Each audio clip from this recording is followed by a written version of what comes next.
Good evening ma'am.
Good evening, students.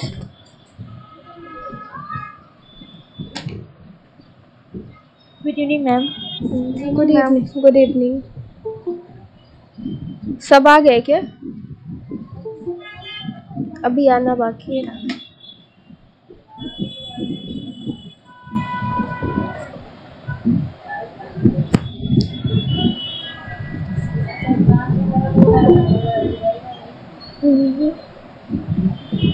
आप लोगों ने मिल्टन पढ़ लिया क्या पूरा?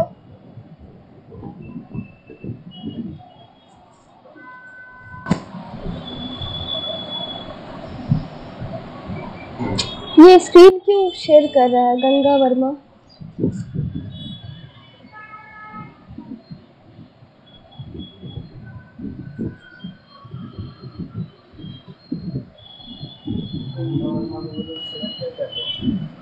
गंगा वर्मा, गंगा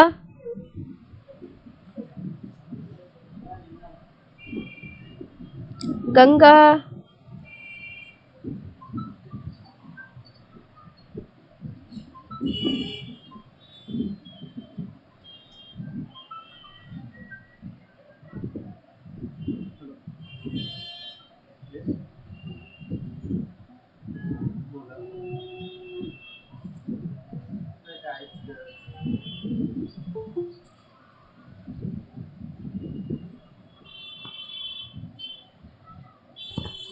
हम आउट हो गए क्या? इसमें देखो तो कुछ नहीं, वो पावर पॉइंट ला रहे थे। कैसे सर्च किए पावर पॉइंट पर, यहाँ से नहीं दिखा मेरे को पावर पॉइंट। चलो बंद क्यों करो फिर? बहुत ये हमेशा प्रेजेंटिंग क्यों करता है पागल आदमी?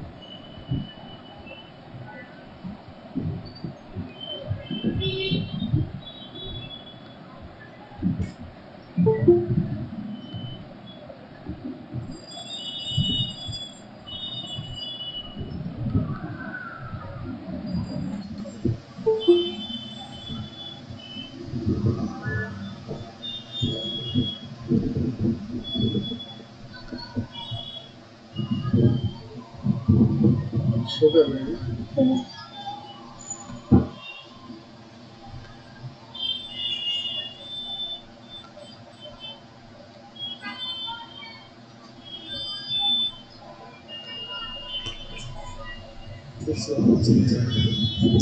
आ रहा है, स्क्रीन आ रहा है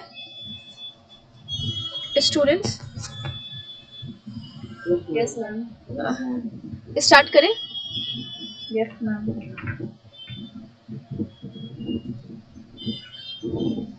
कहाँ आया PPT?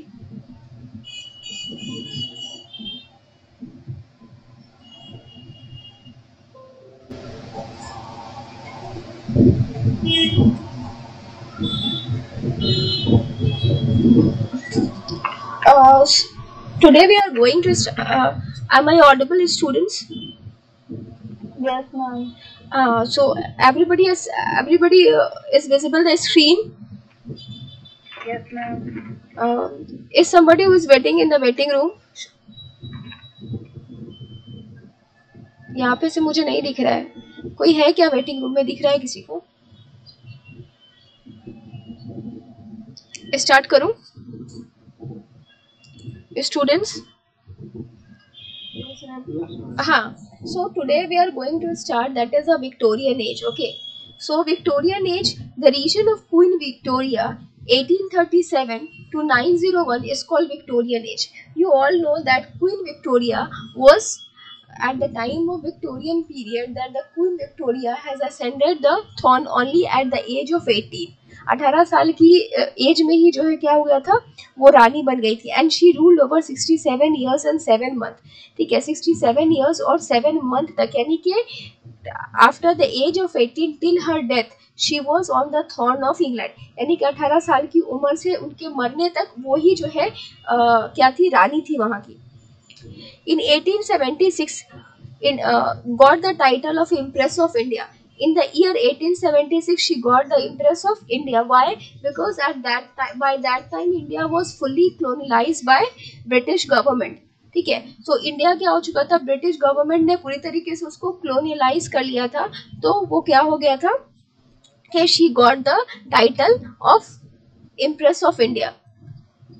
Expansion of British power and improvement in technology. As you know that because of the industrial revolution, that the England started colonizing different countries. So the area of England was quite expanded. उनका जो area था वो काफ़ी expand हो गया था. And you know that because of the industrial revolution there was a improvement occurred in the technology. तो technology में भी बहुत ज़्यादा इम्प्रूवमेंट हो गया था. In 1859 the origin of species by Charles Darwin. Charles Darwin was a scientist who has given the concept of origin of species. Earlier it was said that God has made a human being, and the people was religious and they believes that we all are the children of gods, and this whatever we are and how we are structured, it is only because of God has structured us or made us in such a manner. But what the Charles Darwin has given the concept that the people, we, our ascenders, जो हमारे पूर्वज हैं, they are from the unicellular animals. हम लोग क्या है, unicellular, we are the most developed form of unicellular animals. तो 1859 में जो है एक डार्विनियन थियरी भी आई थी, जिन्होंने कहा था कि God is not our father, God ने हमें क्रिएटर नहीं है, गॉड ने हमें नहीं बनाया है, हम जो है we are the more developed form of unicellular animals. हम क्या है, यूनिसेलुलर एनिमल्स के क्या है, मोर डेवलप्ड फॉर्म है.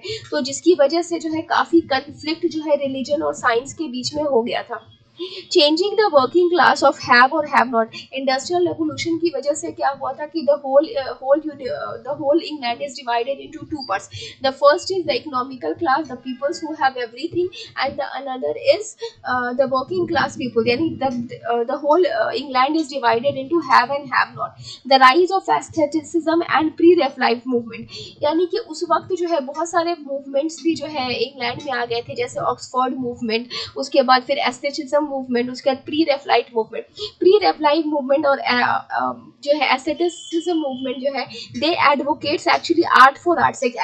इससे पहले ऐसा माना जाता था कि आर्ट जो है it is for the life sake, क्योंकि आर्ट जो होता है वो लाइफ के लिए होता है. यानी कि जैसा भी हम करते हैं, जो भी करते हैं, that is reflected in art. यानी कि सोसाइटी जो है that is a reflection of, जो भी वर्क ऑफ आर्ट है, it is always a reflection of the society और the reflection of the man's life. But उसके बाद क्या हुआ कि जो एस्थेटिक मूवमेंट और द प्री रेफलाइट मूवमेंट आया, उसमें लोगों ने बोला कि नहीं, आर्ट क्या है, it's a kind of entertainment, और इसको जो है उसी तरीके से ही देखा जाना चाहिए. आर्ट क्या होना चाहिए, सिर्फ आर्ट के लिए ही होना चाहिए, चाहे वो म्यूजिक हो, चाहे वो डांस हो. It is only for the sake of art, not for the sake of life.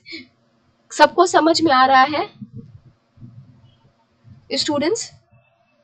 अरे मैं इतना बक दिया, लगता है किसी को सुनाई, किसी को भी कोई प्रॉब्लम नहीं हो रहा है ना, सबको सब बात समझ में आ रही है ना? हाँ, उसके बाद जो है विक्टोरियन कॉम्प्रोमाइजेज आया, जो कि it is given by the Charleston ने विक्टोरियन कॉम्प्रोमाइजेज दिया. क्यों विक्टोरियन कॉम्प्रोमाइजेज आया? क्योंकि इतना ज़्यादा जो है साइंस, विक्टोरियन एज को हम लोग जो है ना एज ऑफ, मतलब क्या बोलते हैं, भूल रहे हम. सो विक्टोरियन एज में बहुत ज़्यादा फ्रस्ट्रेशन, टेंशन जो है, एज ऑफ कन्फ्लिक्ट भी हम उसको बोलते हैं. विक्टोरियन एज को हम एज ऑफ कन्फ्लिक्ट भी बोलते हैं, बिकॉज देयर वॉज बहुत ज़्यादा कन्फ्लिक्ट हो रहा था रिलीजन के बीच में, फेथ के बीच में. तो जो है चेस्टरटन जो है वो लेकर के आए थे, विक्टोरियन कॉम्प्रोमाइज लेकर के आए थे, उसमें 6 पॉइंट्स है। And the people of trying to make a balance between faith and reason, faith यानी कि faith that is on the church, जो कि चर्च के ऊपर फेथ था। दूसरा जो है, एक minute, let me admit everybody.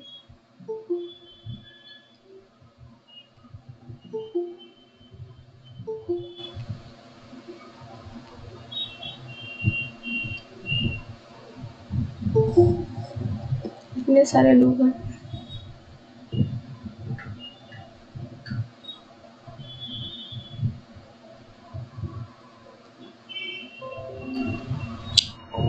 Clear हुआ सबको?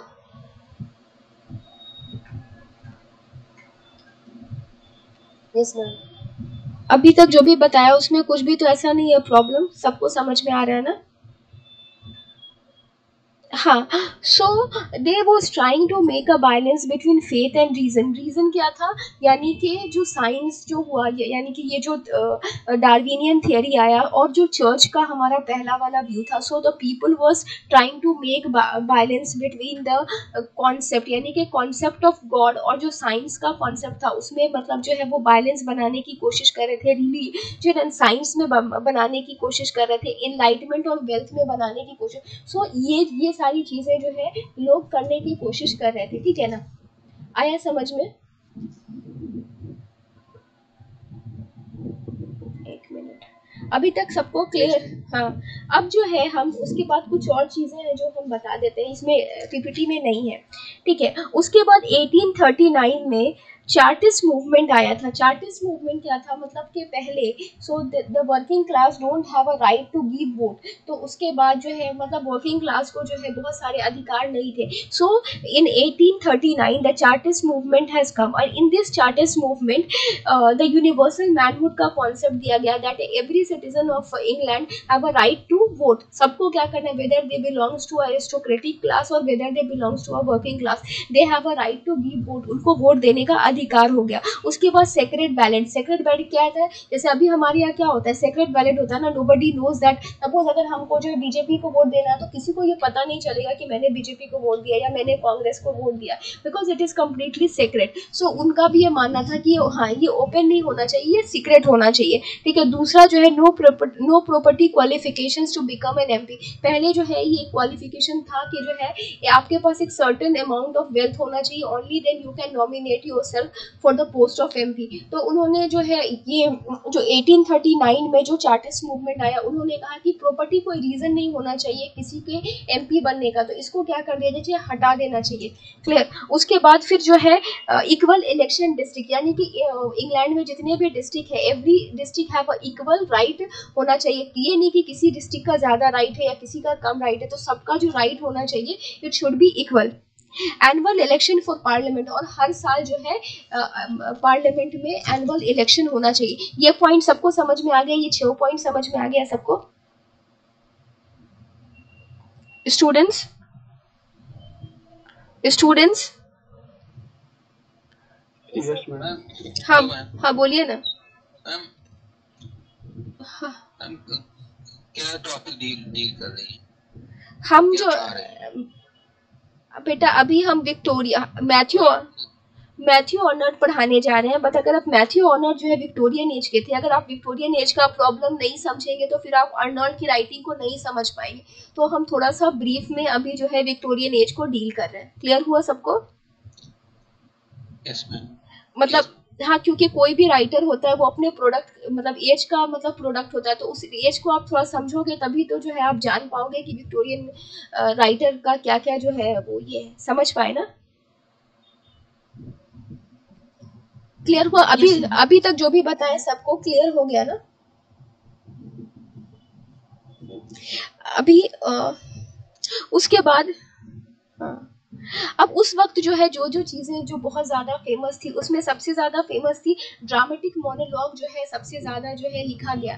ड्रामेटिक मोनोलॉग आपको मालूम हुआ कि रॉबर्ट ब्राउनी और उनकी वाइफ एलिजाबेथ ब्राउनी ने लिखा था, सबसे ज़्यादा उन लोगों ने ही लिखा था, तो ये सबसे ज़्यादा फेमस था। दूसरा जो उस वक्त लिटरेरी वर्क था that is a child literature. Child literature जो है बहुत ज़्यादा फेमस था। चाइल्ड लिटरेचर का मतलब क्या हुआ कि इंडस्ट्रियल रेवोल्यूशन होने की वजह से जो है द चाइल्ड जो बच्चे जो थे उनको भी क्या करना पड़ रहा था, लेबर करना पड़ रहा था, because for the more and more production there was a need of labour की नीड होती थी, जिसकी वजह से जो है माँ बाप बच्चों को भेजते थे क्या करने के लिए, काम करने के लिए। तो इसके अगेंस्ट में जो सबसे ज़्यादा लिखा है दैट इज़ चार्ल्स डिकेंस ने लिखा है इस एज में। उसके बाद यहाँ ऑक्सफोर्ड मूवमेंट भी जो है स्टार्ट हुआ था, ठीक है। उसके बाद चूंकि नॉवेल्स तो बहुत पहले ही लिखा जा रहा था, लेकिन सबसे ज़्यादा जो फ्लरिश हुआ था नॉवेल वो इस एज में ही हुआ था, ठीक है। क्लियर हो गया सबको? विक्टोरियन एज सब समझ में आ गया? Somebody is waiting. क्या क्या मैंने विक्टोरियन एज में बताया, फटाफट 2 मिनट में बताओ, तभी मैं आगे बढ़ूंगी, फटाफट।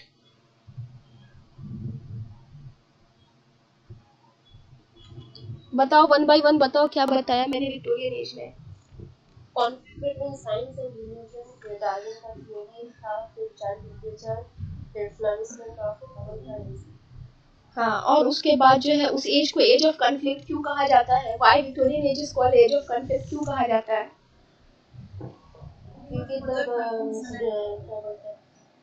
क्योंकि क्या? सोसाइटी इन्वायरमेंटल कॉन्फ्लिक्ट बहुत ज़्यादा था सोसाइटी। हाँ, टेंशन, इरिटेशन और कन्फ्लिक्ट ज़्यादा था। क्यों हुआ था सबसे ज़्यादा कन्फ्लिक्ट की सबसे बड़ी वजह क्या थी? क्योंकि डार्विनियन थियरी जो आया था, जिसने जो है चर्च के बिल्कुल ही अगेंस्ट बोला था, जो कि बाइबल के बिल्कुल ही अगेंस्ट था।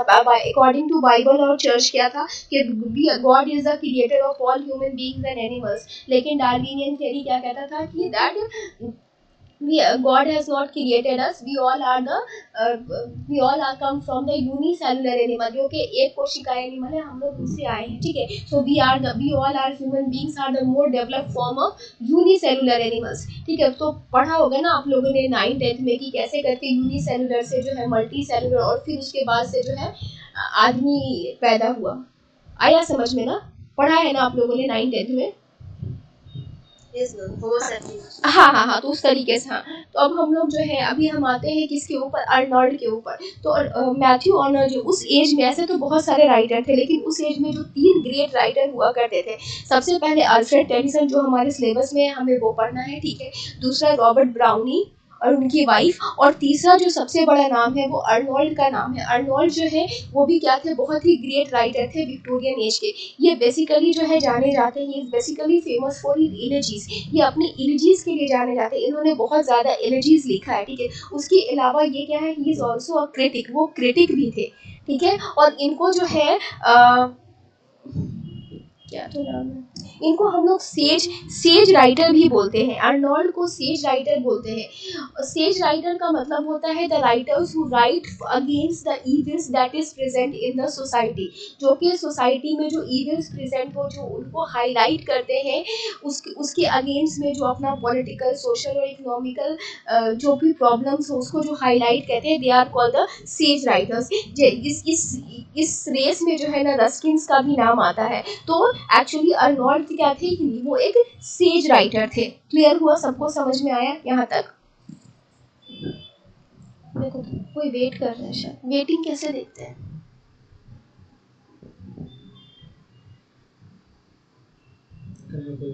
कौन बोल रहा है? मुझको लगा ऐसा टू टू हो रहा था।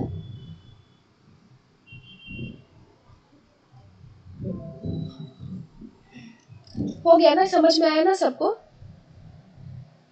स्टूडेंट्स? अब देखो, Arnold was born in Laleham in the year 1822। इसे बताने की कोई जरूरत, and died in 15 April 1888 in Liverpool. उनकी हार्ट अटैक से जो है he was died because of the cardiac arrest in 15 April 1888। His father name was the doctor Thomas Arnold and was a headmaster in Rugby. वो जो है एक रगबाई school नाम था, एक रगबाई नाम का एक स्कूल था इंग्लैंड में, and he was a headmaster. और अर्नोल्ड ने जो है अपनी बेसिक एजुकेशन यानी कि बेसिक स्कूलिंग जो है अपने फादर के अंडर में ही रगबाई स्कूल से ही की है। क्लियर? और उनका जो एजुकेशन था वो है रैगबाई स्कूल से हुआ था, फिर बाद में वो बेलाइल कॉलेज गए थे and then he got a scholarship उनको मिला and then he went to Oxford university. उन्होंने शादी जिस लड़की से की थी उसका नाम फ्रांसिस लूसी वेटमैन था। अब अर्नोल्ड के वर्क के बारे में हम आते हैं, तो अर्नोल्ड का जो सबसे फेमस वर्क है दैट इज थायरिसिस।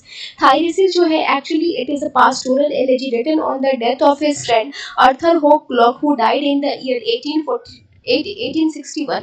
एक्चुअली जो है जब ये when he went to Oxford he met a guy, एक आदमी से एक लड़के से मिले थे, उनकी दोस्ती जिस लड़के से हुई थी उसका नाम आर्थर हाई क्लॉक था, ठीक है। उससे वो जाकर के मिले थे और उनसे वहाँ पे उनकी दोस्ती हुई थी, but he died only at the age of 42। सिर्फ 42 के एज में ही जो क्या हुए थे वो उनके फ्रेंड का डेथ हो गया था। तो उसकी याद में उन्होंने क्या लिखा था, थायरिसिस लिखा था, जो कि एक पास्टोरल एलेजी है and it is very famous pastoral elegy. Clear हुआ सबको? Yes ma'am. हाँ, उसके बाद जो दूसरा उनका बहुत ही फेमस वर्क है that is a memorial versus. Memorial versus ये उन्होंने वर्ड्सवर्थ, जब वर्ड्सवर्थ की डेथ हो गई थी तो it is also an elegy and he has written in the memory of Wordsworth. Actually ऐसा है कि ये जो है वर्ड्सवर्थ अर्नोल्ड जो थे he was highly influenced by Shakespeare, Milton और वर्ड्सवर्थ। उनका मानना था कि after Milton and after Shakespeare and Milton the third great writer in English history is William Wordsworth. वो विलियम वर्ड्सवर्थ से बहुत ज़्यादा इन्फ्लुएंस थे और उनका मानना था कि मिल्टन और शेक्सपियर के बाद अगर कोई ग्रेट है तो दैट इज वर्ड्सवर्थ। क्लियर हुआ? तो उन्होंने जो है वर्ड्सवर्थ की डेथ के ऊपर जो है ये लिखा था मेमोरियल वर्सेस, उन्होंने उसकी डेथ के ऊपर लिखा था। और इसमें जो है apart from Wordsworth he has also dealt about Byron and Goethe. उन्होंने बायरन और गोएथी के बारे में भी मेमोरियल वर्सेस में लिखा है। लेकिन जो बायरन और गोएथी जो है इसके बारे में उन्होंने इसलिए ही बस बताया है ताकि वो ग्लोरीफाई कर सके, किसको, वर्ड्सवर्थ को ग्लोरीफाई कर सके। उनका कहना था कि जो है जो वर्ड्सवर्थ है he is more prominent and more greater than Byron and Goethe. Byron भी जो है उनके कंटेम्पररी थे जो बेसिकली सॉन्ग राइटर थे। बायरन के बारे में पढ़ाया, मालूम है ना कौन है बायरन? हेलो, हाँ हाँ, बायरन जो है एक्चुअली वो सॉन्ग राइटर, उनके बारे में कहा था। उनकी एक बहुत ही अच्छी सी पोएम है red my beloved cheeks is like a red red roses newly स्ट्रंग in the month of June, ऐसे करके एक लाइन है उनकी पोएम की जो कि बहुत ही फेमस है। सो एंड गोएथी जो है वो क्या है, he is basically a philosopher है, ठीक है। उसके बाद उनका जो है एक और वर्क है जिसका नाम जो है स्कॉलर जिप्सी है, जो कि पब्लिश हुआ था 1853 में। Deals about the Oxford university who joins the group of gypsies. This work is based on Glanvill's the vanity of dogmas. उनका मतलब ये जो है स्कॉलर जिप्सी एक्चुअली ये ऑक्सफोर्ड यूनिवर्सिटी का एक स्टूडेंट था जो कि बाद में जाकर के ये जिप्सी का जो एक गैंग होता है उसमें शामिल हो जाता है। जिप्सी क्या होते हैं, जो बंजारे लोग होते हैं ना, दैट इज कॉल्ड जिप्सी, ठीक है। तो उसमें शामिल हो जाता है और उनके बारे में बहुत सारी चीज़ें जानने की कोशिश करता है और फिर वो अपने दोस्तों को क्या करता है, वो जिप्सी के बारे में बताता है। एक्चुअली ये जो वर्क है स्कॉलर जिप्सी वो इंस्पायर्ड है गैरविल्स नाम की एक राइटर है जिनकी बुक आई थी द वैनिटी ऑफ डॉगमैटाइजिंग, उससे जो है इंस्पायर होकर के मैथ्यू अर्नोल्ड ने स्कॉलर जिप्सी लिखा था। क्लियर हो गया सबको? उसके बाद उनका एक और वर्क है जो कि बहुत ही फेमस वर्क है दैट इज सोहराब रुस्तम, ठीक है। बेटा पानी देने लग पानी। उनका उसके बाद एक और वर्क है that is Sohrab Rustum. It is based on Shahnameh. Shahnameh नाम की एक किताब थी जिसका नाम होता है बुक्स ऑफ किंग्स, ठीक है। और इसको जो है फिरदौसी यानी कि एक पर्शियन राइटर थे, उन्हें नेम इज फिरदौसी। उन्होंने क्या लिखा था, शाहनमा लिखा था जिसका मीनिंग होता है बुक ऑफ किंग्स। उसी से इंस्पायर होकर के उन्होंने क्या लिखा है, सोहराब रुस्तम लिखा है, ठीक है। It is an EPIC poem. ये क्या है, एक्चुअली ये एक इपिक पोएम है जो कि किसमें लिखा गया है, ब्लैंक वर्स में लिखा गया है एंड इट इज, और ये जो पब्लिश हुआ था 1853 में पब्लिश हुआ था। उनकी कलेक्शन ऑफ पोएम्स के साथ ही ये क्या हुआ था, पब्लिश हुआ था। क्लियर हुआ सबको? अभी तक सबको यहाँ पे क्लियर हो गया? कोई दिक्कत है किसी को? यस। आ?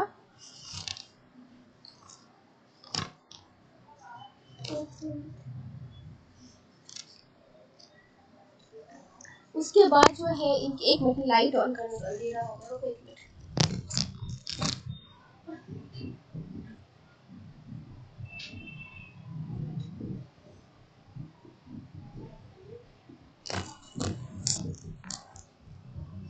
ठीक है, उसके बाद देन उनका जो बहुत ही फेमस वर्क है that is culture and anarchy. Culture and anarchy is a series of periodic essay. Periodic यानी कि थोड़े थोड़े दिन पे इनका एक एसे आ रहा था that is called the periodic essay by Matthew Arnold. तो ये क्या है, इनका एक पीरियोडिक एसे है, the first publish in Corians magazine, जो कि कोरियंस मैगजीन में जो है 1867 और 68 में जो है वो कलेक्शन ऑफ, और फिर उसके बाद ये क्या हुआ, कलेक्टेड हुआ, और फिर बाद में ये पब्लिश हुआ किसमें, 18, एक मिनट कोई आया,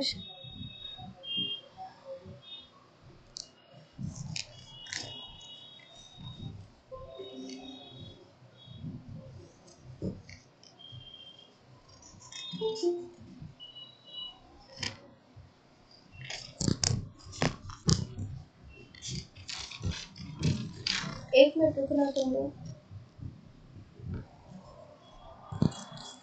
क्लियर हो रहा है सबको स्टूडेंट्स? कल्चर एंड अनार्की जो है, हाँ, कल्चर एंड अनार्की जो है वो एक तरीके का पीरियोडिकल है। पीरियोडिकल जानते हैं ना कि हर महीने महीने जो जो पीरियड्स वाइज जो छपता है, और फिर बाद में इसको एक बुक में कलेक्ट किया गया जो कि कलेक्शन के रूप में जो है वो पब्लिश हुआ 1869 में, ठीक है। द प्रीफेस वॉज एडेड, और इसमें जो है बाद में प्रीफेस ऐड हुआ था कब, 1875 में। Arnold's famous piece of writing on culture and culture establishes his high Victorian culture agenda, which remains dominated in debate from 1860s until 1850. Actually जो है ये मतलब उन्होंने जो प्रॉब्लम्स थी कल्चर एंड अनार्की, मतलब इसमें जो विक्टोरियन एज में जो प्रॉब्लम्स थी, और जो पूरी सोसाइटी जो है it is divided into the upper class and the middle class, और we can say the working class, उसके बारे में जो है इन्होंने क्या किया है, एक्चुअली लिखा है। इन दिस ऐसे इनमें जो है बहुत सारे टर्म्स को जो है बताया है। वो टर्म्स कौन कौन है दिखाते हैं आपको।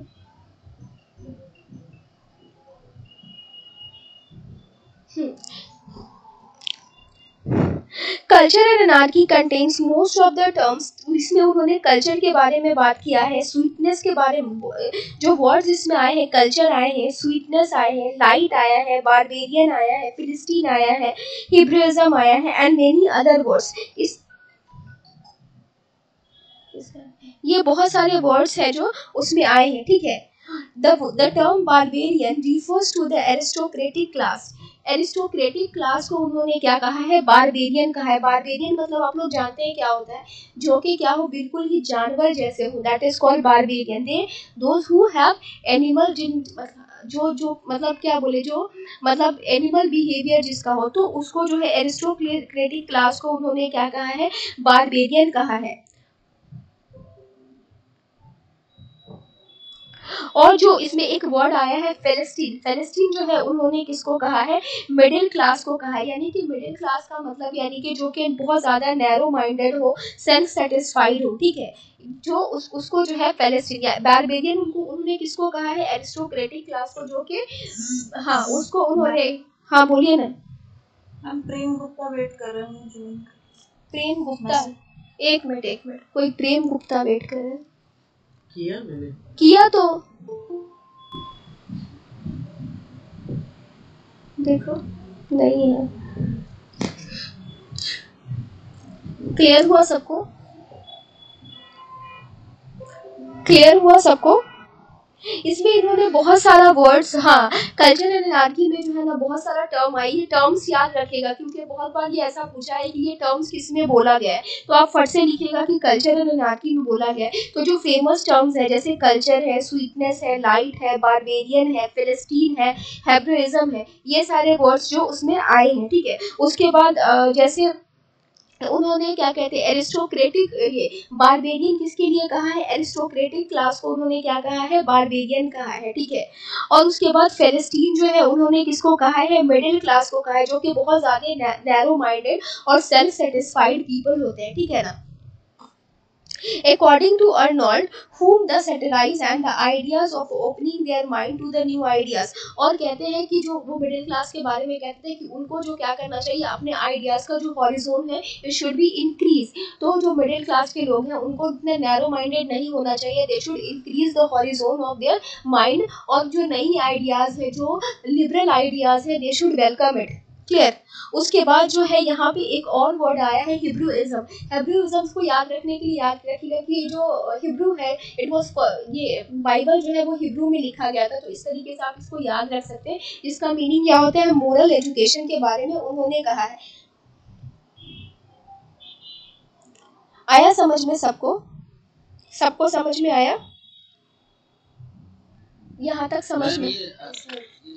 हिब्रूइज्म में ये हिब्रूइज्म और ये सब टर्म्स यूज हाँ एजुकेशन। नहीं, ये जो है मतलब उनकी जो बुक है कल्चर और अनार्की जो है, इसमें जो है वो क्या करते हैं, मतलब जो विक्टोरियन कंडीशन है, ठीक है, मैं जैसे मैंने बताया है कि एक्चुअली बेसिकली वो सेज राइटर थे। सेज राइटर का मतलब होता है जो सोसाइटी में जो प्रॉब्लम है जिसको हाईलाइट करते हैं, तो उसको हम लोग क्या बोलते हैं, सेज राइटर कहते हैं। इसीलिए इनको जो रस्किन के साथ रैंक किया गया है, जिस तरीके से रस्किन जो है सोशल इश्यूज के बारे में बात करते हैं, वैसे likewise Arnold also talks about the social issues. तो कल्चर एंड एनार्की जो है ये भी क्या करती है, वो एक जो है सोशल प्रॉब्लम्स को हाईलाइट करती है। तो उसमें विक्टोरियन एज में जो जो प्रॉब्लम्स थी उसके बारे में उन्होंने लिखा है। तो उसमें उन्होंने कुछ खास टर्म्स यूज़ किया है, जैसे बारबेरियन यूज़ किया, तो बारबेरियन उन्होंने एरिस्टोक्रेटिक क्लास के लिए यूज़ किया है। जैसे पैलेस्टीन है, पैलेस्टीन उन्होंने मिडिल क्लास के लिए यूज़ किया है। पॉपुलेंस है जो कि जनरल लोगों के लिए इस्तेमाल किया गया, आदमी के लिए इस्तेमाल किया गया। और हिब्रूइज्म है जो कि मोरल एजुकेशन के लिए उन्होंने यूज़ किया है। अब क्लियर हुआ सबको? यस। ऐसे बहुत परेशान होने की जरूरत नहीं, अभी मैं वर्क बता रही हूँ तो थोड़ा थोड़ा बता रही हूँ। बाकी जैसे मैंने मिल्टन में सारे वर्क्स को डील किया था, जो मेन वर्क्स है मिल्टन के मैंने डील कर दिए, लेकिन फिर भी अगर जो है जो एक आप जो वर्क है, जो छोटे छोटे वर्क है जो छूटे हुए हैं, वो हम लोग बाद में डील करेंगे, और उसके सारे क्वेश्चंस भी डील करेंगे कि जो है उससे भी तो कहीं कोई क्वेश्चंस ऐसा तो नहीं है कि आ जाए और छूट जाए, ठीक है। तो ये जो मेन वर्क है उसी तरीके से मैथ्यू अर्नोल्ड का हम इसको डील करेंगे, बताएंगे इसके बारे में। अभी हम ऐसे ही रफली बता रहे हैं आपको, ठीक है ना। उसके बाद उनका एक बहुत ही फेमस वर्क है जिसको हम स्टडी ऑफ पोएट्री कहते हैं, जिससे बहुत सारे क्वेश्चंस आते हैं, ठीक है। ये बहुत ही इम्पोर्टेंट वर्क है। अब देखो, the study of poetry was originally published as a general introduction to W.H. Anthon's the English poets. ये जो एक इंट्रोडक्शन के साथ ही सबसे पहले पब्लिश हुआ था 1880 में, ठीक है। ठीक है, the study of poetry was originally publish as a general introduction to T.H. Ward anthology the English poets. ये इस नाम से पहले वो पब्लिश हुआ था 1880, फिर बाद में इनको स्टडी ऑफ पोएट्री के नाम से जाना जाने। The study of poetry is a critical essay by Matthew. Actually ये क्या है, एसे है। आप लोगों ने ग्रेजुएशन में पढ़ा होगा 3 essays by study of poetry by Matthew Arnold, पढ़ा है कि नहीं पढ़ा है ग्रेजुएशन में किसी ने? जिसमें जिसमें ये बहुत ही फेमस लाइन है उसकी जो है, religion has been materialized by poetry. इस हमारे उसमें नहीं पढ़ा। अच्छा, नहीं पढ़े तो कोई बात नहीं, ये बहुत ही फेमस वर्क है तो हम जो है इसको पढ़ाएंगे, ठीक है।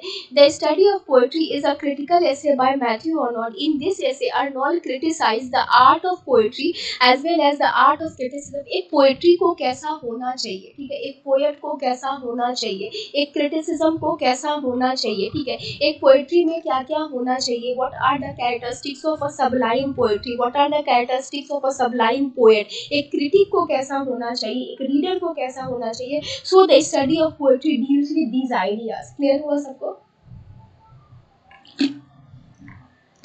Yes, ma'am. Arnold believes that the art of poetry is capture the high destination. Poetry के बारे में वो कहते हैं कि सबसे हाईएस्ट जॉनर है, सबसे मतलब हाईएस्ट पीक का जॉनर है। It is this the art which is ideas itself in a fact. तो उसके जो आइडियाज होने चाहिए, जो फैक्ट्स होने चाहिए, बहुत ही एलिवेटेड होना चाहिए। He says that we should understand the worth of poetry as it is as poetry that shows us the mirror of life. उन्होंने पोएट्री के बारे में क्या कहा है कि पोएट्री क्या है, द मिरर ऑफ लाइफ है, रिफ्लेक्शन ऑफ लाइफ लाइफ है, उसके जो इसलिए उसके जो आइडियाज है वो बहुत ही सबलाइम होने चाहिए, ठीक है।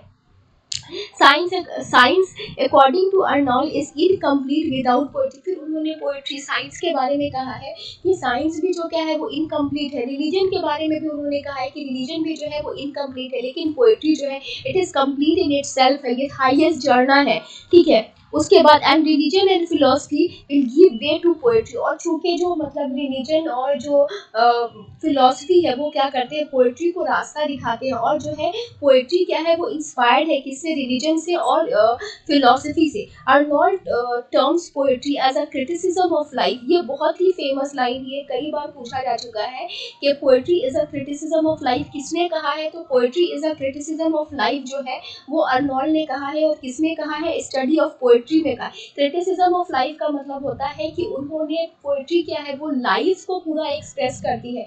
पोएट्री में मतलब पोएट्री के जो आइडियाज होते हैं वो इतने एलिवेटेड होते हैं कि वो बहुत ही सबलाइम होते हैं, और उससे क्या कर सकते हैं, you can govern a life, एक इंसान की जिंदगी चल सकती है। लेकिन वो पोएट्री कैसी होनी चाहिए उसको बताने के लिए उन्होंने एक मेथड का इस्तेमाल किया था, that is called the touch stone method.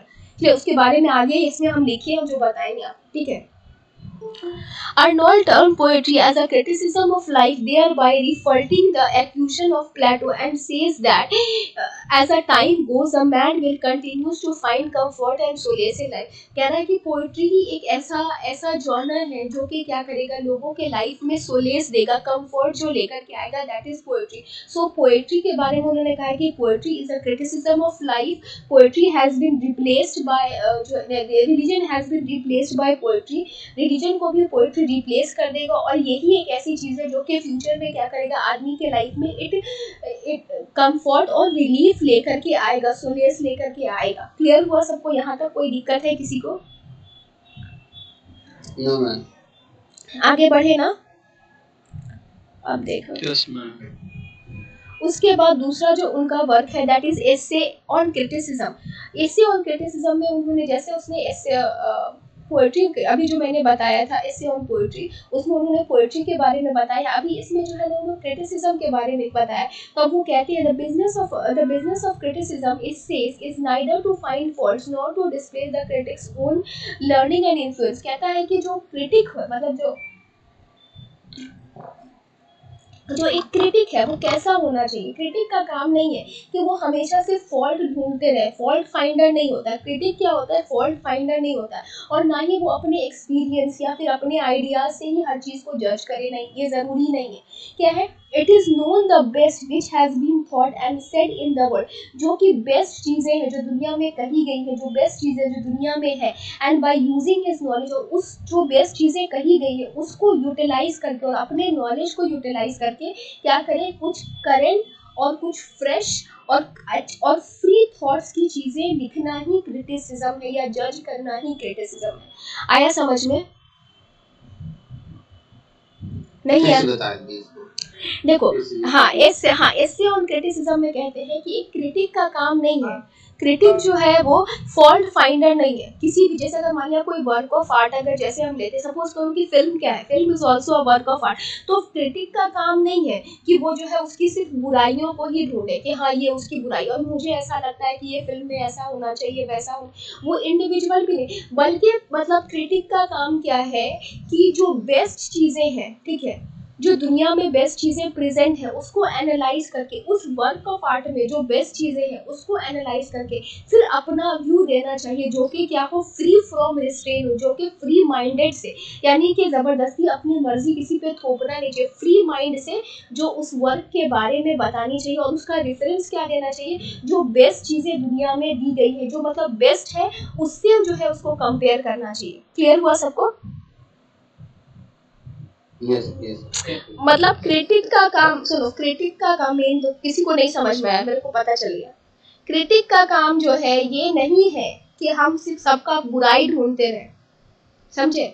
हम फिल्म देख रहे हैं, इस हीरो के अंदर क्या बुराई है, इस हीरोइन के अंदर क्या बुराई है, इस फिल्म में क्या बुराई है, वो काम नहीं है क्रिटिक का। या फिर हमको ऐसा लगता है कि इस फिल्म में ये होना चाहिए, उस फिल्म में वो होना चाहिए, वो क्रिटिक का काम नहीं है। क्रिटिक का काम यह है कि उस फिल्म में जो बेस्ट चीजें हैं, ठीक है, और जो दुनिया में बेस्ट चीजें हैं, उन दोनों को मिला करके फिर अपना ओपिनियन देना चाहिए। और वो ओपिनियन जो है फ्री होना चाहिए, बायस्ड नहीं होना चाहिए, फ्री होना चाहिए, फ्री ओपिनियन देना चाहिए, अपना मर्जी किसी पे थोपने का नहीं, न्यूट्रल ओपिनियन देना चाहिए। आया समझ?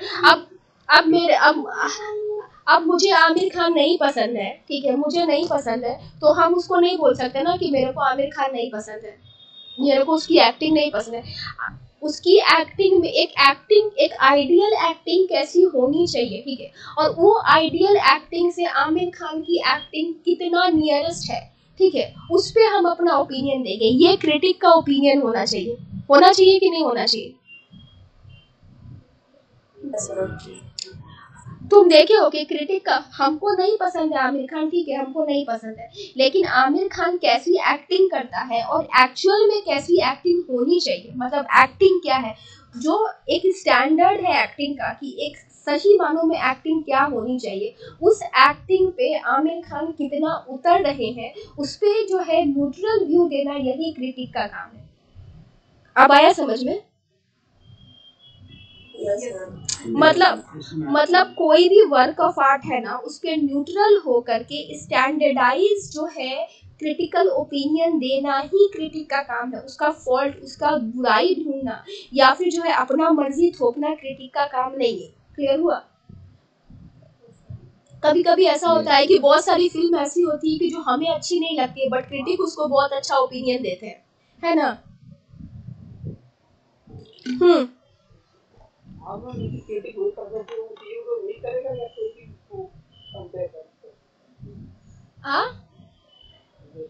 अगर कोई इसके बारे में हम कह रहे हैं और वह उस योग्य है, उस लायक है, क्रिटिक कर सकता है, कोई क्रिटिक सब नहीं बन सकता है। क्रिटिक के बारे में ट्रेडिशन एंड इंडिविजुअल टैलेंट में टी.एस. एलियट ने कहा है कि critic must be very much स्कॉलर्ड।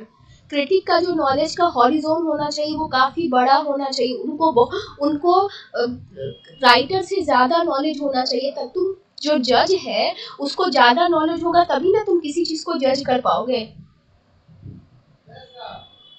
नहीं समझे? अगर मान लिया, अगर हम तुमने कोई चीज लिखा, ठीक है, जितना तुमको नॉलेज है या फिर जितना तुमसे कम अगर मेरे को नॉलेज रहेगा, तो हम तुम्हारे वर्क ऑफ आर्ट को या फिर तुम्हारे जो आंसर होगा उसको हम कैसे चेक करेंगे? हम चेक कर सकते हैं चेक? बताओ। अगर जितना तुमको शेक्सपियर के बारे में नॉलेज है, मेरे को उससे ज्यादा नॉलेज होगा, तभी ना हम तुमको शेक्सपियर के बारे में तुम क्या लिखे हो, गलत या सही, तभी हम जज कर पाएंगे ना। तो वही बोल रहा है कि क्रिटिक को जो है नॉलेज ज्यादा होना चाहिए और वो बहुत न्यूट्रल होना चाहिए। उसका काम फॉल्ट फाइंड करना नहीं है, बल्कि वो क्या होना चाहिए, न्यूट्रल होना चाहिए। ठीक है ना? क्लियर हुआ? ये तो मैंने बता दिया है कि Arnold is a says writer, यहाँ पे मैंने बता दिया है। अर्नोल्ड ने अब क्या क्या चीजें किसके किसके बारे में कही हैं, अब हम वो बताएं। ये जो अभी मैं बताने जा रही हूँ कि अर्नोल्ड ने किस किस के बारे में क्या क्या कही है, और ये लाइंस भी अभी मैं बताने जा रही हूँ, ये बहुत इंपॉर्टेंट है, इसको गौर से सुनिएगा। He says 18th century is the age of prose and reason। ये क्वेश्चन बहुत बार पूछा जाता है कि किसने कहा है कि 18th century is the age of prose and reason। Age of prose और रीजन इसलिए उन्होंने कहा है क्योंकि इस टाइम में सबसे ज्यादा प्रोज लिखे गए थे, और रीजन इसलिए कहा गया क्योंकि लोग जो है साइंटिफिक व्यूज आ गए थे। पहले जो है लोग चर्च की बातें सुना करते थे और चर्च की बात माना करते थे, लेकिन जब हमारा इनलाइटमेंट एज आया और लोग जो है वो क्या करने लगे, अपना रीजन यूज करने लगे, अपना जो है ब्रेन लगाने लगे, तो उसी के बाद जो है जब साइंस आने लगा, टेक्नोलॉजी आने लगा। तुमको मालूम होगा कि विक्टोरियन एज में साइंस और टेक्नोलॉजी बहुत ज़्यादा डेवलपमेंट हो चुका था, इसीलिए उन्होंने 18th सेंचुरी को एज ऑफ रीजन कहा है। हर बात में लोग क्वेश्चन करने लगे थे, लोग चर्च पे सवाल करने लगे थे। इवन जो है अगर हम इन मेमोरियम पढ़ाएंगे तो उसमें क्या है, वो लोग क्या करने लगे, रिलीजन के ऊपर जो है लोग क्वेश्चन करने लगे थे, गॉड के ऊपर लोग क्वेश्चन करने लगे थे, किसी भी बात के लिए लोग जो है रीजन मांगने लगे थे, पॉइंट मांगने लगे थे, तर्क मांगने। ऐसे ही मैंने कुछ बोल दिया कि भगवान है तो लोग नहीं मानेंगे, you have to prove yourself कि ईश्वर है। अगर मैंने बोला कि जो है एडम है, एडम जो है I am the child of Adam, तो ये चीज़ ऐसे ही लोग नहीं मानेंगे विक्टोरियन एज के लोग। उन्हें हमें रीज़न देना होगा, हमें बताना होगा, I have to prove themselves with evidence, evidence के साथ हमें प्रूव करना होगा। तो इसीलिए उन्होंने जो है 18th सेंचुरी की एज ऑफ प्रोज और रीज़न कहा गया। प्रोज इसलिए कहा गया क्योंकि इस एज में सबसे ज़्यादा नॉवेल्स राइटिंग हुआ था, नॉवेल सबसे ज़्यादा इस एज में लिखा गया था। क्लियर हुआ? क्लियर हुआ कि उन्होंने ऐसा कहा है? दूसरा जो है in a touchstone method Arnold select the passages of Homer, दाते and Shakespeare. Study of poetry में उन्होंने एक कॉन्सेप्ट दिया था जिसका नाम टच स्टोन है। टच स्टोन मेथड में उन्होंने बताया था कि अगर कोई भी पोएट्री है, ठीक है, सपोज अगर मैंने कोई पोएट्री लिखी है, उस पोएट्री को हम कैसे मानेंगे कि वो एक अच्छी पोएट्री है। तो इन्होंने किया था कि जो ये राइटर्स हैं, जैसे हमारा जितने भी क्लासिकल राइटर है, जैसे होमर है, दाते हैं या फिर शेक्सपियर है, जो बड़े ग्रेट राइटर्स हैं, उनकी बेस्ट वर्क की कुछ लाइनें उन्होंने अर्नोल्ड ने लिख के रखी थी, ठीक है। और अगर मैंने वो किसी एक पोएट्री का 2 लाइन का अपना कोई पोएट्री लिखा, तो वो क्या करते थे अर्नोल्ड, मेरी जो 2 लाइन की पोएट्री है उसको या तो होमर से या दाते से या शेक्सपियर से क्या करते थे, कंपेयर करते थे। और अगर कंपेयर करने पे जो मेरी राइटिंग में है वही सबलिमिनस पाया जाता है, जो कि होमर की राइटिंग में सबलिमिटी है, या फिर जो है दाते में है, या फिर मेरा जो एक्सप्रेशन है वैसे ही ग्रेट है जैसे कि होमर का, दाते का, शेक्सपियर है, तो ही मैंने एक अच्छी पोएट्री लिखी है। इसी को उन्होंने टच स्टोन मेथड बताया है। क्लियर हुआ? क्लियर हुआ कि नहीं हुआ? नहीं भी होगा तो हाँ बोलिए ना।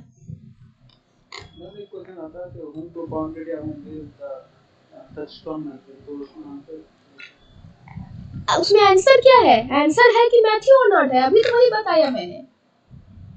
और उसके बाद हाँ वही बात है, बतवा इज सेम बट तनी मनी इज डिफरेंट। समझे? क्वेश्चन घुमा के पूछेगा। इसमें जो है ये टच स्टोन जो है स्टडी ऑफ पोएट्री में कॉन्सेप्ट दिया है, बहुत बार क्वेश्चन पूछता है। समझे? ये जो है कि टच स्टोन का कॉन्सेप्ट किसने दिया है, तो टच स्टोन का कॉन्सेप्ट जो है मैथ्यू अर्नोल्ड ने दिया है। अब इसमें है क्या, क्यों कहते हैं कि कोई भी राइटर जो है अगर कोई चीज लिखा है तो वो ग्रेट कैसे है, अगर वो जो है होमर है, दाते है, शेक्सपियर है, इसके पोएट्री को अगर मैच कर पाएगा तो ही वो सबलाइन वर्क ऑफ आर्ट है, नहीं तो नहीं है। समझे? आ गया बाबू समझ में? तो ये सब जो है ना, ये बहुत ही इंपॉर्टेंट क्वेश्चन है। ये क्वेश्चन बार बार आता है कि टच स्टोन किसने दिया है, तो टच स्टोन किसने दिया है, मैथ्यू अर्नोल्ड ने दिया है, ठीक है। और किसमें दिया है, स्टडी ऑफ पोएट्री में दिया है। अब वो है क्या, तो वो जो होमर है, दाते हैं, शेक्सपियर या जितने भी ग्रेट क्लासिकल राइटर है, उनके कुछ वर्क उनकी पोएट्री के कुछ लाइन्स को उन्होंने अपने पास लिख रखा है, ठीक है। और कोई भी राइटर, जैसे मान लिया तुमको मैं एक एग्जांपल फिल्म से समझाते। सपोज अगर हम एक्टिंग करने गए, ठीक है, एक्टिंग हम किए किसी फिल्म में, तो फिल्म स्टार मतलब दिग्गज कौन कौन है, क्लासिसिस्ट कौन है, जैसे हमारे जो है शाहरुख खान है, अच्छे मतलब माने जाते हैं कि एक्टर है। जैसे अमिताभ बच्चन है, अच्छे एक्टर माने जाते हैं। दिलीप कुमार है, हाँ, अच्छे एक्टर माने जाते हैं, ठीक है। तो अगर मेरी एक्टिंग को उसकी एक्टिंग से मैच करेंगे, ठीक है, अगर हम उनके एक्टिंग के वो भी कौन एक्टिंग से, जो उनकी टॉप एक्टिंग है, जैसे उन्होंने जो टॉप फिल्म में कुछ जो इम्पोर्टेंट डायलॉग्स बोले होंगे या कुछ बहुत अच्छा लिखा होगा, उससे क्या करेंगे ना कि मेरे एक्टिंग को कंपेयर करेंगे। अगर हम उनके लेवल में आते हैं तो ही हम अच्छे मतलब एक्टर हैं। अगर हम नहीं आते हैं तो हमको अर्नोल्ड बोलेंगे कि हम अच्छे राइटर नहीं है। आया समझ में? हम अच्छे एक्टर नहीं है। आया समझ में? एग्जाम्पल से आया समझ में? मतलब कि फिल्म इंडस्ट्री में जो ग्रेट एक्टर हैं, ठीक है, हाँ बोलिए ना। मैम कहना है? हाँ बोलिए ना। मैम जैसे कहा जाता है कि Kalidas is the Shakespeare of India. हाँ उनकी राइटिंग को लोग उसी तरह महान समझते हैं, वो होता है हमारे हाँ उनसे उनको कंपेयर किया जा रहा है कि वो उनकी राइटिंग भी जो है जैसे शेक्सपियर की राइटिंग होती थी वैसे ही उनकी भी राइटिंग है। सही बोला आपने। मतलब कोई मतलब कालिदास को शेक्सपियर ऑफ इंडिया क्यों कहा जाता है? जैसे शेक्सपियर जो है इंग्लैंड में, इंग्लैंड की तो बात कर ही नहीं सकते, जब हम शेक्सपियर की बात करते हैं तो वो वर्ल्ड हिस्ट्री की बात हो जाती है। तो जिस तरीके से शेक्सपियर जो है महान थे, ठीक उसी तरीके से हमारे इंडियन लिटरेचर में कालिदास भी वैसे ही महान है। क्यों? क्योंकि उनके वर्क में जो है वही सब्लिमिटी है जो कि शेक्सपियर के वर्क में पाई जाती है। क्लियर हुआ सबको? यस अब देखो, Arnold regards as a classicist critic. Arnold को क्या कहता है? क्लासिस्ट क्रिटिक कहा जाता है, क्योंकि वो जो है मतलब जो क्लासिकल रूल्स थे उनको फॉलो करते थे, ठीक है, जो क्लासिकल राइटर थे उनको एडमायर करते थे। अब जो है culture and anarchy deals with the theology. Cultures and anarchy से ये क्वेश्चन पूछा जाता है कि कल्चर एंड एनार्की किस चीज़ को डील करता है, तो वो थियोलॉजी को डील करता है। जब हम कल्चर एंड एनार्की पढ़ाएंगे तो फिर हम और अच्छे से बताएंगे। क्लियर हुआ सबको? Yes yes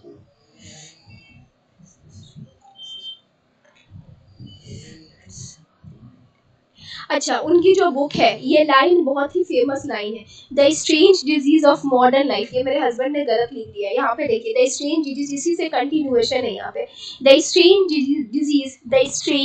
disease of modern life with its Hari and divided in. ये बहुत ही इंपॉर्टेंट लाइन है, ये स्कॉलर जिप्सी की लाइन है। ये लाइन दे देगा, आपसे पूछेगा कि ये किसकी लाइन है, तो आप बोलेगा स्कॉलर जिप्सी की लाइन है।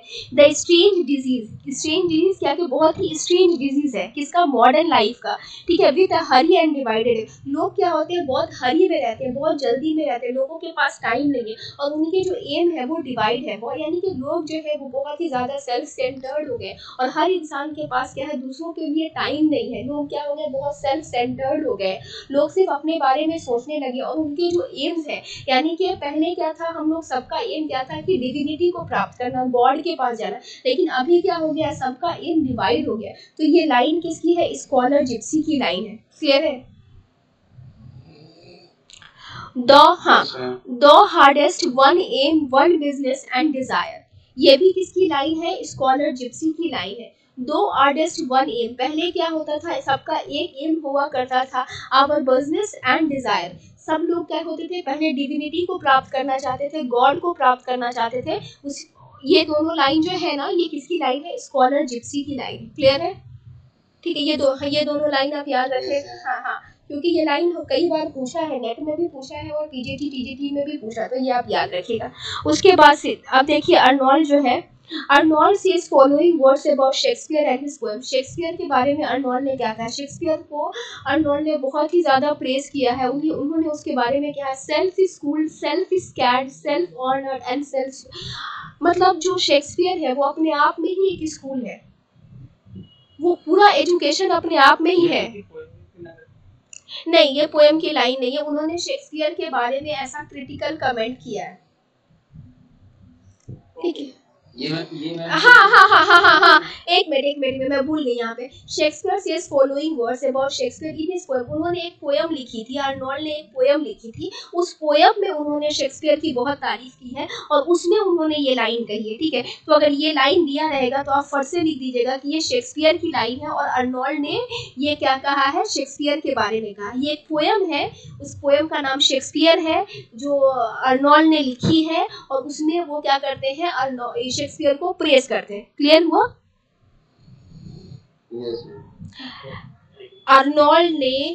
मैथ्यू अर्नोल्ड ने एक पोयम, मैथ्यू अर्नोल्ड बहुत ही ज़्यादा इन्फ्लुएंस्ड थे और अपना गुरु मानते थे शेक्सपियर को, ठीक है। उन्होंने शेक्सपियर के लिए एक पोयम लिखी है जिसका नाम ही उन्होंने शेक्सपियर दिया है, ठीक है। एक पोयम लिखी है, उस पोयम का नाम शेक्सपियर है, और उस पोयम में उन्होंने कहा है self schooled, self scanned, self honoured and self secure. यानी कि शेक्सपियर जो है वो अपने आप में ही एक स्कूल है, वो पूरा एजुकेशन अपने आप में ही है। सेल्फ स्कैन, उन्होंने क्या किया है? शेक्सपियर ने खुद को ही एनालाइज किया है, कोई और उसको स्कैन नहीं कर सकता, शेक्सपियर खुद को ही स्कैन कर सकते हैं। सेल्फ ऑनर, और उनका जो ऑनर है, जो उन्होंने जो चीज़ें प्राप्त की है, जो ऑनर की है, उन्होंने खुद ही प्राप्त किया। ऐसा नहीं है कि मतलब उनके ऊपर किसी का हाथ था चाहे कुछ, ऐसा कुछ भी नहीं है। वो क्या थे? जो ऑनर उन्होंने प्राप्त किया है वो खुद ही से प्राप्त किया। एंड सेल्फ सिक्योर, और जो है वो खुद ही उन्होंने क्या किया है? अपने आप को इस दुनिया में हमेशा के लिए अमन कर लिया है, सिक्योर कर लिया है। क्लियर हुआ सबको? All pain the immoral spirit and mastered, यहाँ पे ना ये दोनों साथ में ही होगा, मास्टर्ड होगा, ठीक है। यानी कि उन्होंने क्या किया है, अपने आप को इमॉर्टल बनाने के लिए क्या किया है, बहुत मेहनत की है, ठीक है। और वो क्या हो गए, इमॉर्टल, मतलब इमॉर्टल स्पिरिट है शेक्सपियर जो है, वो क्या है, इमॉर्टल स्पिरिट है और मास्टर्ड है, ठीक है। उसके बाद तीसरी लाइन उन्होंने जो कही है, ये भी मैथ्यू अर्नोल्ड ने शेक्सपियर के बारे में कहा है, अदर्स अबाइड आर क्वेश्चन, हम अगर कुछ क्वेश्चन जो है किसी से पूछे तो हमें वो बता नहीं सकते, लेकिन जो शेक्सपियर ऐसे हैं कि जिनके पास हर सवाल का जवाब है, क्योंकि शेक्सपियर के बारे में कहा जाता है कि उनको प्रैक्टिकल नॉलेज बहुत ज़्यादा था। उनका अगर तुम कोई भी वर्क अगर तुम ले लो, चाहे अगर तुम मैकबेथ ले लो, चाहे तुम हैमलेट ले लो, वो हर एज में वो एप्लीकेबल है। अभी भी तुम हैमलेट को पढ़ोगे तो ऐसा लगेगा कि जैसे आज ही की कहानी बताई जा रही है, मॉडर्न एज की ही कहानी बताई जा रही है, हमारी और तुम्हारी ही कहानी तो वो जो न्यूनेस है उसमें हमेशा ही रहता है। दो आर्ट फ्री एंड आस्क दो स्माइल्स एंड आर्ट स्टिल, उनका जो वर्क ऑफ आर्ट है वो हमेशा ही मुस्कुराता रहता है, हमेशा ही अमर रहता है, और जो है वो क्या हमेशा स्टिल लगता है जैसे कि अभी का ही लिखा हुआ है, अभी का ही है। क्यों? क्योंकि उनके वर्क में हमेशा क्या है, एक न्यूनेस है जो कि हमेशा क्या है, इमोरल है, और वो हमेशा एलाइव रहने वाला है। तो उन्होंने ये सारे लाइंस जो है, किसके लाइंस है, मैथ्यू अर्नोल्ड ने कहे हैं शेक्सपियर के बारे में, पोयम शेक्सपियर में। क्लियर हुआ? अच्छा, उन्होंने रोमांटिक एज में उन्होंने सबसे ज़्यादा जिसको क्रिटिसाइज किया है, उन्होंने शेली को क्रिटिसाइज किया है।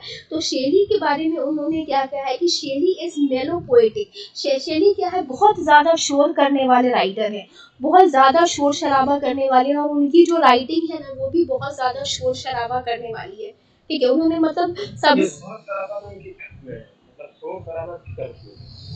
उसको नहीं पसंद करते थे, मतलब शेली के बारे में कहना है कि वो जो बहुत ज़्यादा म्यूजिकल है, मतलब किसी जो सोशल प्रॉब्लम, मतलब जो होना चाहिए एक पोएट्री में, जो होना चाहिए, जो एक पोएट को जैसा होना चाहिए, उस तरीके के शेली राइटर नहीं है।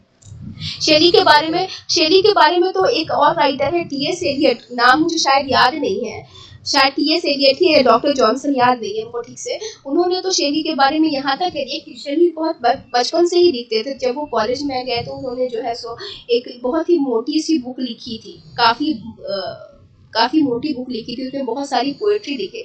तो उसके बारे में टी.एस. एलियट ने कह दिया कि not a single word is correct what rubbish Shelley has written, क्या बकवास लिख दिया शेली ने, एक लाइन सही नहीं है। तो हर इंसान का अपना अपना ओपिनियन होता है, तो मतलब बोल सकते हैं वो उसके बारे में। दूसरा उन्होंने शेली के बारे में कहा, मेलो पोएटिक क्या है? मेलो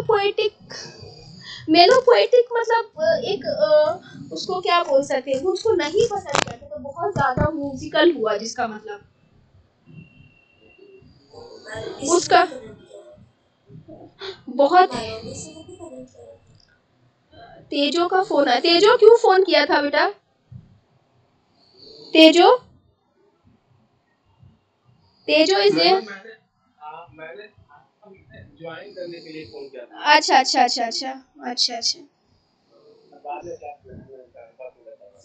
अच्छा, तो वो आपका फोन आया था, तो वही मैं देखी कि जो है वो क्या होता है। आगे पढ़िए, क्या लिखा हुआ है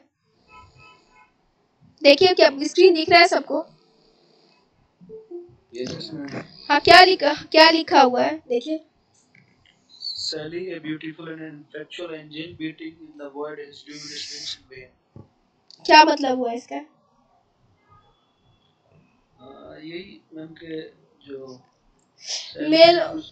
मेलो पोएटिक का, हाँ, पंख फड़फड़ा रहे हैं।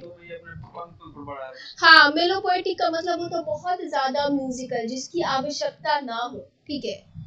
किसी में गाने में आप देखिएगा कि इतना ज्यादा गाने में म्यूजिक होता है कि गाने के वर्ड्स नहीं समझ में आते, और वो गाने से मतलब आप, गाना का मतलब क्या होता है, जिसको सुन के सुकून आ जाए। कुछ गाना ऐसा होता है कि जिसको हर वक्त जो है सो हल्ला हंगामा शोर होते रहता है गाने में, कुछ उसका अच्छा सा मीनिंग निकले। हाँ, कुछ मीनिंग नहीं। हाँ, मतलब जैसे अभी जो है बुर्ज खलीफा करके जो एक गाना आया है, कितना हंगामा होते रहता है, मतलब उस गाने का मतलब वो अलग बात है, ये मॉडर्न आर्ट है। लेकिन पोइट्री क्या कहता है कि पोइट्री में एक मीनिंग होना चाहिए, पोइट्री में एक ठहराव होना चाहिए, पोइट्री में सब्लिमिटी होना चाहिए, शोर नहीं होना चाहिए, शोर करना नहीं है। लेकिन आ रहा है समझ में मेलो पोएटिक क्या हुआ, बहुत ज़्यादा म्यूजिकल, बहुत ज़्यादा मतलब उसमें शोर हो, हंगामा हो, जैसे कि आजकल के मॉडर्न गाने या पॉप सॉन्ग्स में होते हैं। समझे आप? मैम शोर हंगामा मतलब क्या? प्रेजेंट की मीनिंग? हाँ, मीनिंग नहीं, हाँ मीनिंग नहीं है, मीनिंग नहीं है। मेन बात ये कि मीनिंग नहीं है, सब्लिमिटी नहीं है, हाई थॉट्स नहीं है उसमें। अभी अभी मोर मेलोडी, हाँ बहुत ज्यादा मेलोडी का यूज किया गया। और जो थीम है यानी कि पोएट्री का जो मेन मकसद है, जो उसमें मतलब मीनिंग होना चाहिए, वो मीनिंग नहीं है, वो मीनिंग लैकिंग है। अभी जैसे हम बता रहे हैं, अभी जो कुछ कुछ गाने हैं, जैसे अभी आजकल के जो गाने वो बहुत ज्यादा म्यूजिकल होते हैं, बट उसका कुछ मीनिंग समझ में आता है आपको? पी के टल्ली हो जाए, इस तरह के जो गाने होते हैं, कुछ उसका कुछ मीनिंग समझता है आपको? जो मॉडर्न सॉन्ग्स हैं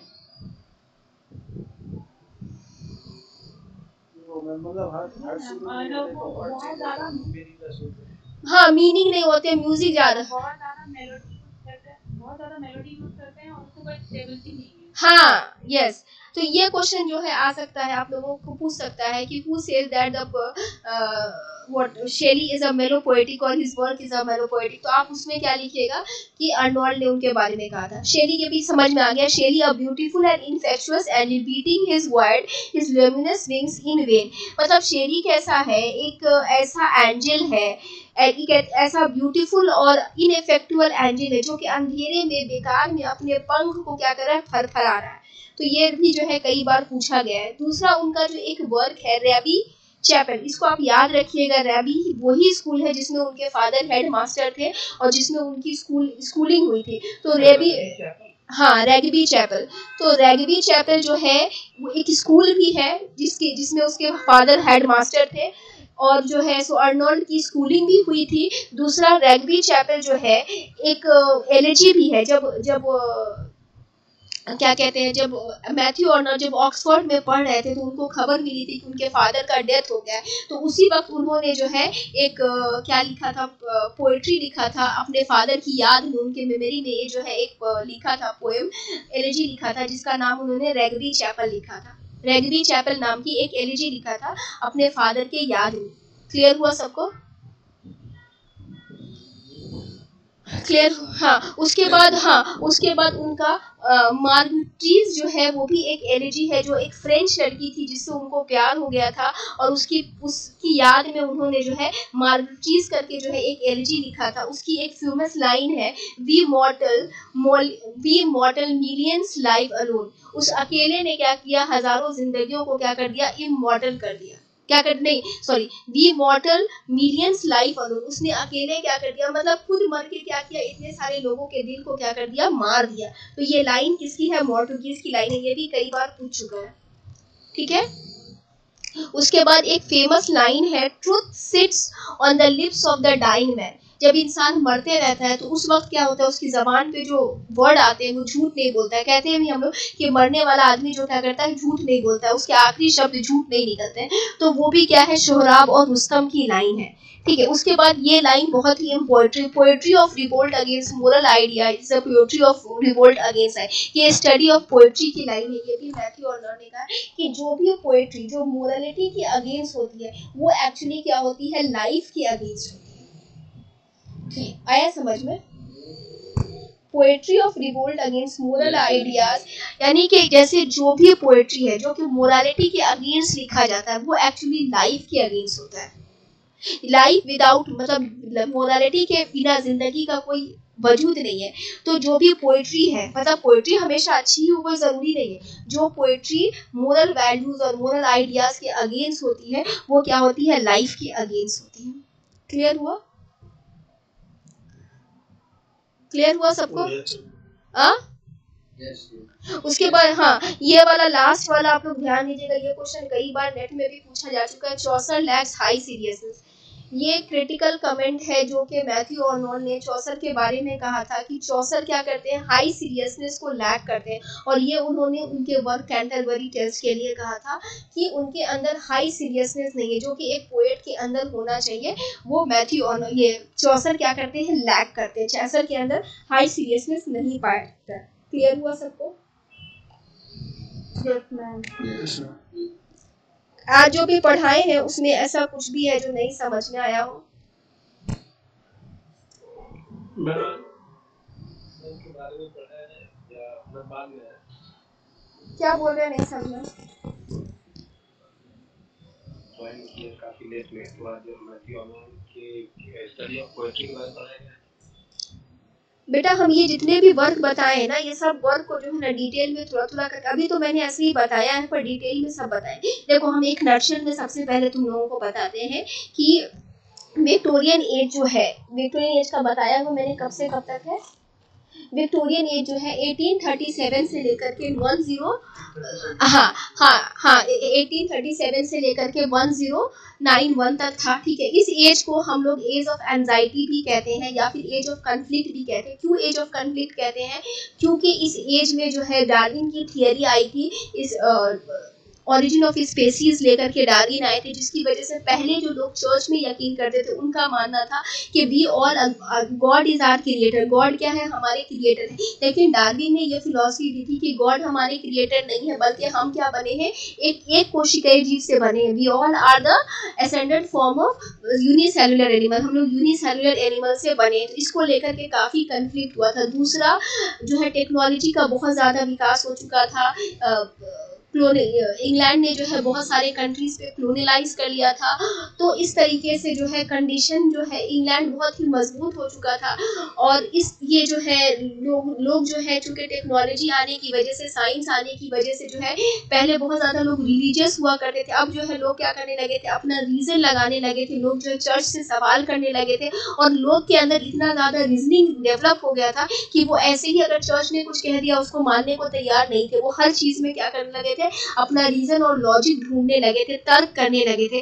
ये जो है सबसे बड़ा कैरेक्टरिस्टिक्स था किसका, विक्टोरियन एज का। मैथ्यू आर्नोल्ड जो है विक्टोरियन एज के 3 बड़े ग्रेट राइटर्स में से एक है। उसमें विक्टोरियन एज में 3 बड़े ग्रेट राइटर्स थे। एक जो है सबसे ज़्यादा हमारे टेनिसन है, जिन्होंने इन मेमोरियम एक एलेजी लिखा है। दूसरा उसके बाद रॉबर्ट ब्राउनी है, जो कि जाने जाते हैं ड्रामेटिक मोनोलॉग के लिए। उसके बाद तीसरा जो है ग्रेट राइटर है, वो है हमारे Matthew Arnold. Matthew Arnold basically जो है ना वो एलेजीज के लिए जाने जाते हैं। उन्होंने बहुत सारी एलेजीज और क्रिटिकल एसेज लिखे हैं। उनके बहुत सारे फेमस वर्क्स हैं। उन फेमस वर्क्स में जो है, रुक जाओ हाँ, उन्होंने जो है ना थायरिसिस लिखा है, जो कि उनके फ्रेंड जो कि उनके साथ ऑक्सफोर्ड में पढ़ते थे, जो कि सिर्फ 42 ईयर्स में उनका डेथ हो गया था, उसकी जो है याद में उन्होंने थायरिसिस लिखा था। ठीक है, ये उनकी बहुत ही फेमस एलेजी हुई है।